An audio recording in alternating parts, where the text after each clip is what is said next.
Hey everybody, it's your hospitality friend Glenn here reporting from the Unifocus booth at HITEC 2024. I'd love to thank Unifocus, technology that delivers value. Please check them out at unifocus.com. Got James Turnbull over here with KSL Resorts.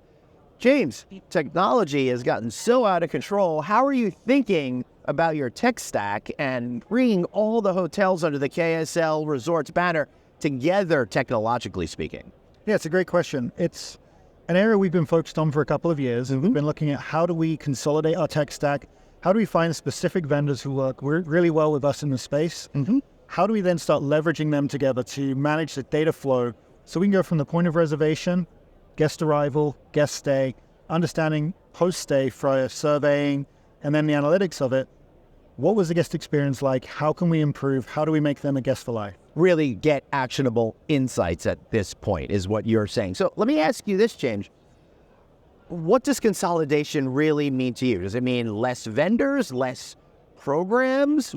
How does that express itself? Great question.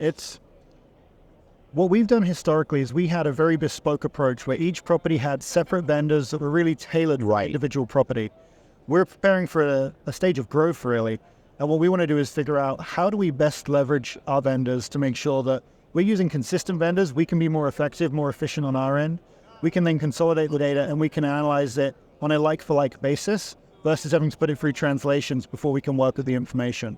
Ultimately, the goal is to get rich data that we can then distribute to our teams, whether it be an operational team, management team, or an ownership group. Are there solutions out there to meet your needs right now? Or is it still like we hope when we get to the end of this, that'll be there?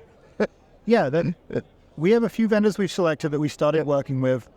We really started looking at the reservation process, someone like Sabros and Extus and we're working with, the PMS choice that we're going through, and we're doing an RFP for that at the moment.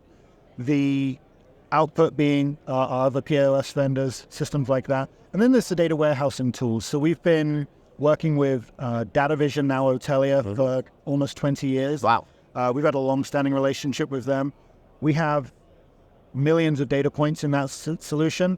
Now it's starting to make it more actionable. How do we start pulling the information out, parsing it, and using it day to day? All right, so when you have all of this, and let's just say you've reached the panacea, you are there.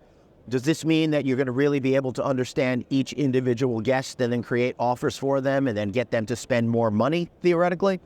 I think that's where we'd like to go, yeah. Understanding if we've had a customer who's visited us at multiple properties or multiple visits to an individual property, what did they do? When they went to our restaurants, were they ordering the same bottle of wine every time? Can we then use that to target them as a amenity in their room on arrival? Understanding what their habits are, their tendencies, and then looking on more macro level as well. So if we're running a ski mountain, if we're using RFID tracking around the mountain, where is the guest at different times in the day? And then we can staff around that. We can also position ourselves commercially to manage that guest expectation. So what if you have a ski mountain, an outdoor water park, and an indoor water park, which you might have in Pennsylvania, Camelback? Yeah, I mean, it's a challenging property, right? They're such different businesses, and they all have to roll up together. And we have guests who come in and stay at the hotel who don't touch the ski mountain. And we have guests who come in and they do everything. And so understanding what they like doing and really tailoring our marketing around that as well down the line. And then understanding how can we drive revenue, how can we drive future revenue, make them a guest for life, a returning guest, but also then how do we manage the operation day to day effectively, depending on which guests are in-house, and then start really driving profitability for the The whole thing sounds complicated. It's a good thing they got a guy like you trying to figure it all out. James, thanks so much for being here. With that goal of you guys for watching, be sure to subscribe to our newsletter. Text the word hotel to 66866. So for James and myself, Glenn, thanks for watching, and we'll see you next time.